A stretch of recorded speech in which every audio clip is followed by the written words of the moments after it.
खरं तर जेव्हा जेव्हा चौकशीला बोलवलं त्यावेळेस आम्ही उपस्थित राहिलेलो आहे।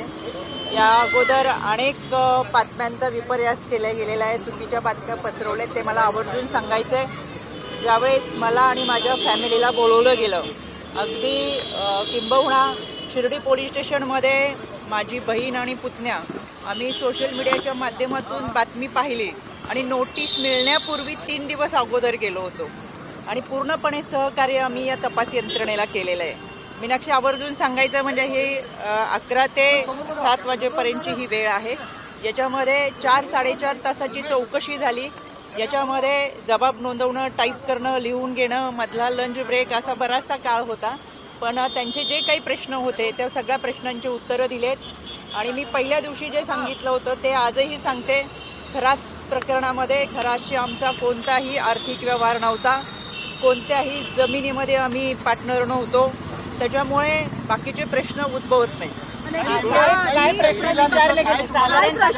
विचारले गेले होते, काय नेमके प्रश्न विचारले गेले होते? मला असं वाटतं सगळ्याच अहवालामध्ये जे काही पुढे तपास होईल त्या तपासामध्ये काय प्रश्न होते ते समोर येतील। खरं तर आर्थिक व्यवहाराच्या संदर्भातच प्रश्न होते, पण आर्थिक व्यवहारच कुठं नसल्यामुळे त्यांना काही बाकीचे प्रश्न उद्भवले नाही। SIT आणि ईडीचे प्रश्न काही सेम होते का? असं काही SITचे प्रश्न वेगळे होते, ईडीचे प्रश्न वेगळे होते आणि या तपासाला त्यांना उत्तम प्रकारे आम्ही सहकार्य केले। इथून पुढेही कधी त्यांना सहकार्य लागलं आता अजून तसं काही सांगितलेलं नाही। प्रतिभाताई आणि त्यांच्या मुलाचा देखील यामध्ये ईडीची चौकशी झालेली आहे। काही बँकेमध्ये पैसे जे आहेत ट्रान्सफर झाल्याचं समोर आलेलं आहे, तर हा थेट व्यवहार आहे असं कळतंय। मी यापूर्वी सुद्धा एक फेसबुक पोस्टच्या माध्यमातून सांगितलं होतं, आज देखील आवर्जून सांगते। समता पत संस्थेमध्ये जे प्रतिभा चाकणकर आणि तन्मय चाकणकर यांच्या नावाची जी खाती खोलली गेली ती बनावट खाती होती।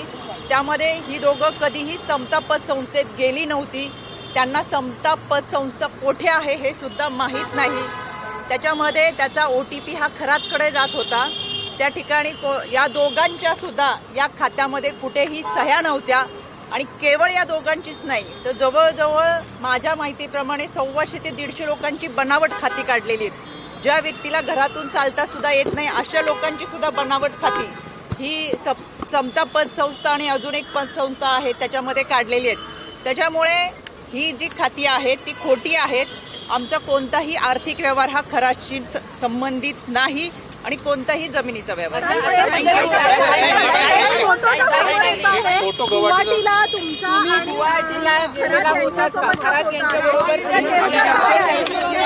पहिली गोष्ट, गुवाहाटीचा जो फोटो तुम्ही पाहिलेला आहे त्याच्यामध्ये हा फोटो जो आहे तो माझ्या फॅमिली सोबत, खरातची फॅमिली आहे।